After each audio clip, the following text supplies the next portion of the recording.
Percy and the Carnival. It was a beautiful morning on the island of Sodor. All the engines were very excited. It was the day of Sir Topham Hatt's Carnival. Children would be coming from far and wide. There was to be a special visit from the Chinese dragon. Percy was delighted. He thought the Chinese dragon was the most exciting thing of all. Sir Topham Hatt arrived at Tidmouth. He had come to give the engines their jobs. Edward was to pull the carousel. Henry, the roller coaster. Gordon, the carnival people. Toby, the bumper cars. James and Emily were to pull the Ferris wheel. "And Thomas," boomed Sir Topham Hatt, "you are to collect the fireworks and the Chinese dragon." "What's my job, sir?" asked Percy hopefully. "You are to collect coal from the coaling plant. You must fill all the hoppers at the stations," ordered Sir Topham Hatt. "A railway can't run without coal," he added. "This is a very important job." Sir Topham Hatt left, and all the engines were excited. All except Percy. "Coal?" he sighed. And he watched his friends leave for their exciting jobs. Percy felt very left out. Percy chuffed sadly over to the coaling plant. This didn't feel like an important job at all. When Percy arrived, he could see a long line of freight cars. "I wish I was pulling something exciting," grumbled Percy. "Not boring old coal cars." Percy buffered up and pulled out of the depot. Percy stopped at a signal by a school. Toby puffed past, pulling a load of bumper cars. The children in the playground clapped and cheered. Then Edward chuffed by with the carousel. The children cheered even louder. Percy thought that Toby and Edward were having a wonderful time. Then an idea flew into his funnel. Maybe Toby and Edward need some help. "Helping my friends is much more important than delivering coal," he wished. So Percy didn't deliver the coal. He left his coal cars, and he steamed after his friends as quickly as he could.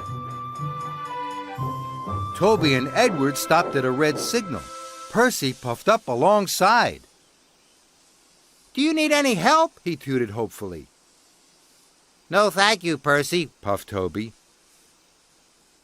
"We can do it," chuffed Edward. Percy was disappointed. Further up the line, Percy saw Emily and James. They were taking the Ferris wheel. "That looks like fun," tooted Percy. "I'm sure they'll need some help." Percy caught up with James and Emily. "This is going to be the biggest wheel ever," puffed Emily. Emily and James were having a splendid time, but James and Emily didn't need help either. Percy was upset. Then Percy saw Gordon waiting at a junction. Gordon was pulling the carnival people, but he didn't need any help either. Percy saw Henry crossing the bridge. Henry was happily pulling the roller coaster. Finally, Percy saw Thomas waiting at a signal. He was carrying the fireworks and the Chinese dragon. "That looks like the most fun of all," gasped Percy. But even Thomas didn't need any help. Percy was more disappointed than ever.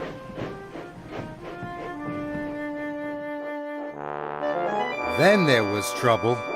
Percy had spent so much time trying to help everyone else that he hadn't delivered any coal.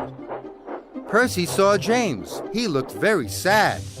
"There's no coal at the stations," he wheezed. "We've all run out of coal." "Bust my boiler," cried Percy.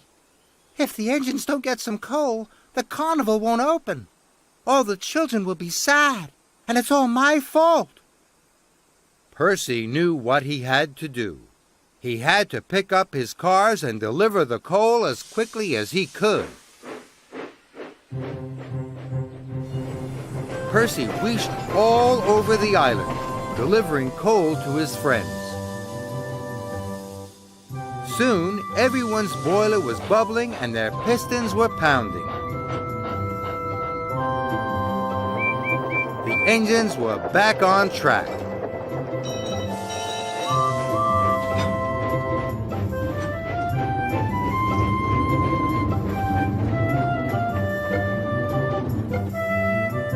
Everything was ready just in time.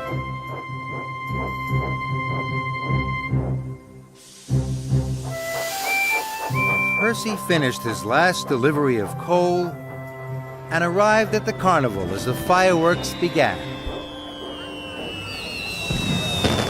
The rockets soared. The band played, and the Chinese dragon danced.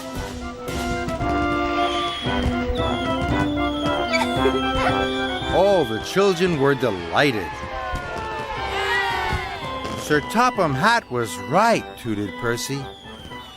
"Delivering coal is a very important job."